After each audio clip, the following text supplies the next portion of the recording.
Branding para designers. Como é que você pode usar essa ferramenta para criar marcas memoráveis para os seus clientes? Depois da vinheta.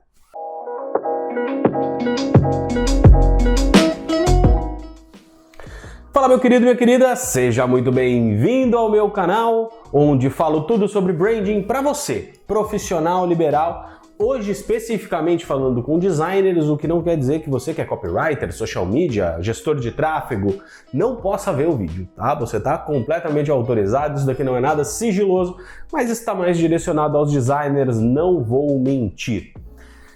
Como que nós fazemos, como que um designer pode fazer para construir uma marca memorável, para construir ali uma marca a partir de uma identidade visual memorável? Primeira coisa que a gente tem que saber é o que faz uma marca ser memorável. E eu gosto muito de dar uma resposta simples para isso. O que faz uma marca ser memorável é ela ser única. É ela ser única. De novo, é ela ser única. Uma marca única é capaz de se tornar memorável. Por quê? Porque ela se destaca, porque ela chama a atenção. Qual que é o outro fator que envolve a memorabilidade? Nós temos dois fatores que envolvem a memorabilidade. O primeiro deles é a unicidade, é o quão único, quão diferente aquilo é. E o segundo fator é a repetição. A repetição não depende de você, designer. Não depende de você. Quantas vezes essa marca será repetida, quantas vezes o cliente do seu cliente vai ver essa marca. Isso nós não temos como controlar, nem eu como estrategista de marca, nem você como designer, nem mesmo um gestor de tráfego vai ter 100% como controlar isso. Por quê? Porque depende muito do cliente, da verba que ele tem, do tempo que ele tem disponível, dos seus pontos de contato, de como ele usa esses pontos de contato, mesmo você dando para ele um manual de identidade visual, entregando para ele as orientações para o correto uso da marca, dependerá muito mais dele do que de você. Então, o que você pode fazer para a construção de uma marca memorável? Criar uma marca única, criar uma marca diferente da concorrência. E eu gosto muito de adicionar um tempero, um tompeiro, como diria Eric Jacan, que é a questão da autenticidade. Que é o quê? Que essa marca gráfica, que esse logo, que essa identidade visual, essas cores, essas tipografias, elas comuniquem aquilo que a empresa é de verdade.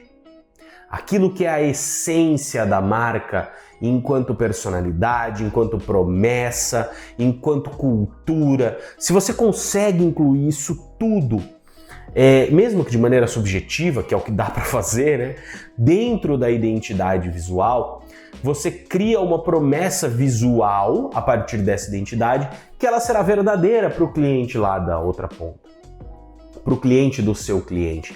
Essa promessa sendo verdadeira, ele vai acreditar e vai se relacionar mais com aquela marca. E se relacionando mais com aquela marca se torna mais memorável.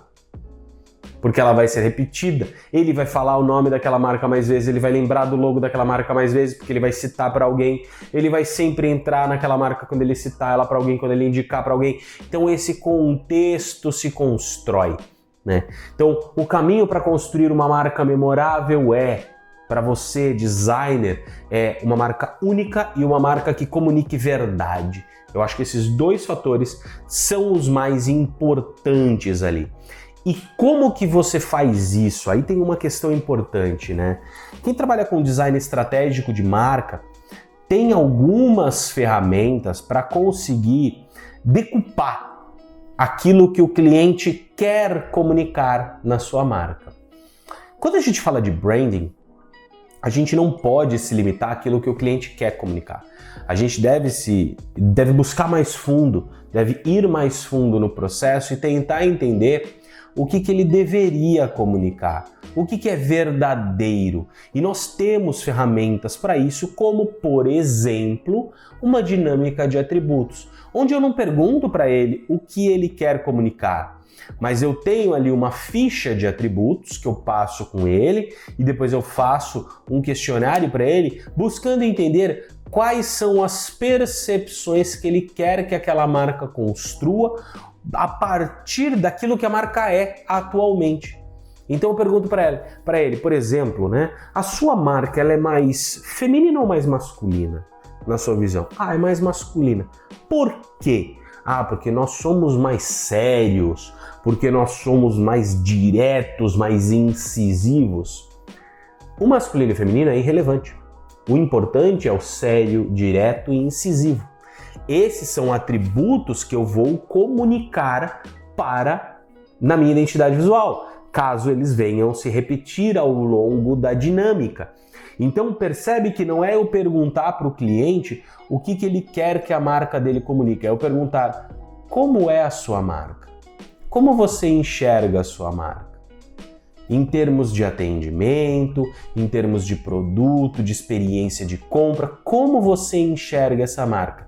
E aí eu ajudar o cliente a traduzir isso em atributos, e para isso a dinâmica funciona muito bem, masculino, feminino, prático, amigável, tradicional ou inusitado, são termos que eu trago no processo de dinâmica e que eu faço ele me explicar o porquê que ele escolheu cada um daqueles termos, e a partir dessa explicação eu tenho uma resposta. A pesquisa diferencial semântico, né?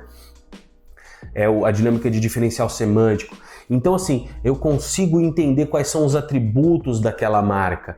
E ao longo da dinâmica, vários desses atributos vão se repetindo. E aqueles que mais se repetem, naturalmente, são os mais percebidos, os mais verdadeiros, os mais fortes. E aí eu tenho os meus atributos, eu tenho os atributos daquela marca, não aquilo que é idealizado pelo fundador, pelo dono, pelo cara do marketing que te contratou, mas aquilo que é verdadeiro, aquilo que é honesto, aquilo que é justo de dentro da marca, aquilo que é a sua verdade. Se você puder, e se você tiver verba para isso, é até mais legal você falar com colaboradores, você falar com clientes e aplicar a mesma dinâmica para você tirar deles essas respostas e ter uma congruência entre elas. Olha, a liderança, os clientes e os colaboradores todos concordaram com esses atributos. Pô, esses atributos são verdadeiríssimos, então, dentro da marca. Então, são eles que a gente deve comunicar para o nosso cliente na nossa identidade visual. E aí eu tenho isso, eu tenho essa ferramenta para trazer isso, e eu tenho muito mais robustez para minha identidade visual, eu consigo trazer muito mais coisa para essa identidade. E eu consigo dar, e aí eu vou trabalhar aquele paralelo, né? A unicidade, eu vou olhar para os concorrentes, para eu não usar as mesmas cores, as mesmas formas, os mesmos formatos, mas eu também vou trazer o tempero da minha personalidade, da minha cultura, do meu jeito de ser enquanto marca, para que isso componha uma boa identidade, para que isso componha uma identidade única, verdadeira, e que a partir desses dois itens ela seja memorável. E como é que eu vou conectar isso com a proposta de valor? Cara, pensa que a proposta de valor deve estar comunicada ao posicionamento. Num cenário ideal, a proposta de valor deve estar linkada, né, conectada ao posicionamento. Então, é natural, a partir do momento que você tira os atributos ali, você vai ter um diagnóstico, inclusive, do seu cliente para entender se aquilo que ele tem comunicado atualmente, se aquilo que ele diz que é a proposta de valor dele, está sendo percebido pelos públicos dele. Está sendo percebido, está sendo validado, se é verdadeiro de fato, você pode dar esse feedback para ele e falar, olha, a minha pesquisa me trouxe essas informações, então o que eu acredito é o desenvolvimento da identidade a partir disso daqui. A tua proposta de valor não casa com esses atributos. Então talvez seja mais interessante você fazer um processo de branding, de rebranding, aí, de posicionamento de marca para alinhar essa proposta de valor.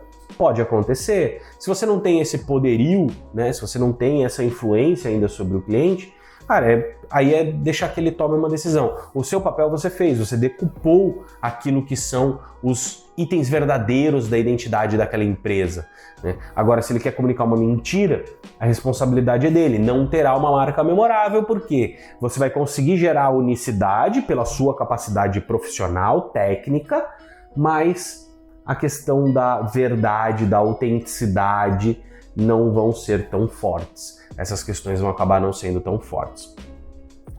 E isso entra tudo, né? E isso traz um pouco de tudo, né? Como é que eu comunico a personalidade? Cara, eu pego esses atributos, eu tenho a personalidade da marca na mão. E aí eu não vou mentir aqui, não, cara.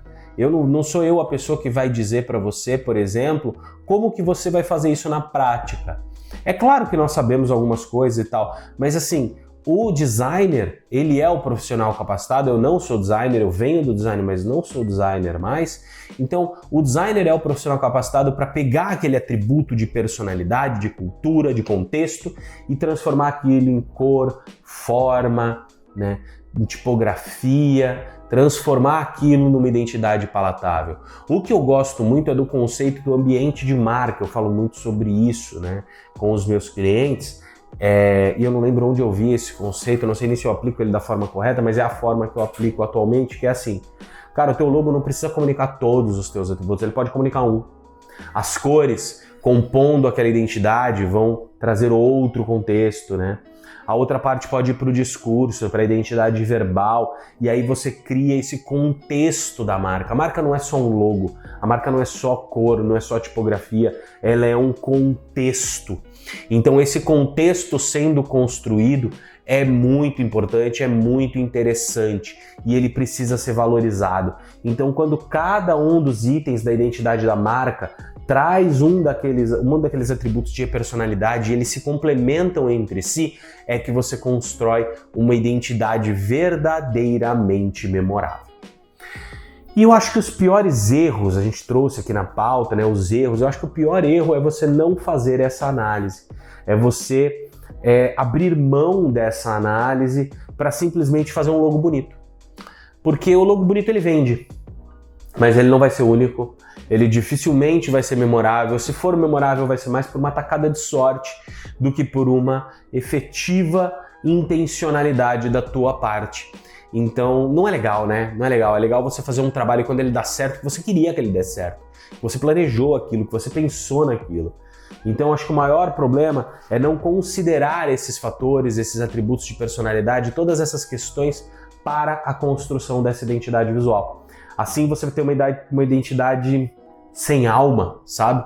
Uma identidade sem contexto, que não vai resolver, pode até resolver um problema técnico para o teu cliente, mas que ela não vai comunicar aquilo que ele precisa que comunique e ela não vai ter o seu melhor desempenho possível. Acho que isso é muito importante. Então, para que ela tenha o melhor desempenho possível, seguir esse processo é muito importante. Tem outros erros? Tem outros erros.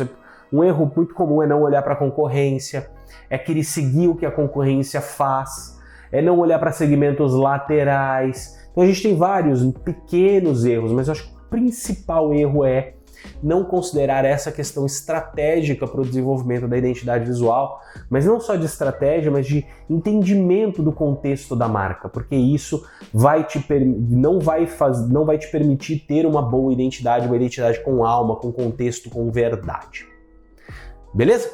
Gostou desse vídeo, designer? Gostou desse vídeo, copywriter, social media, gestor de tráfego pago, estrategista de marcas, você meu companheiro de profissão? Então faz o seguinte, clica aqui no curtir, ativa as notificações do canal, depois você se inscreve, ou o contrário, se inscreve, depois ativa as notificações e comenta aqui embaixo o que você achou, beleza? Um grande abraço para você, a gente se vê no próximo vídeo. Tchau, tchau!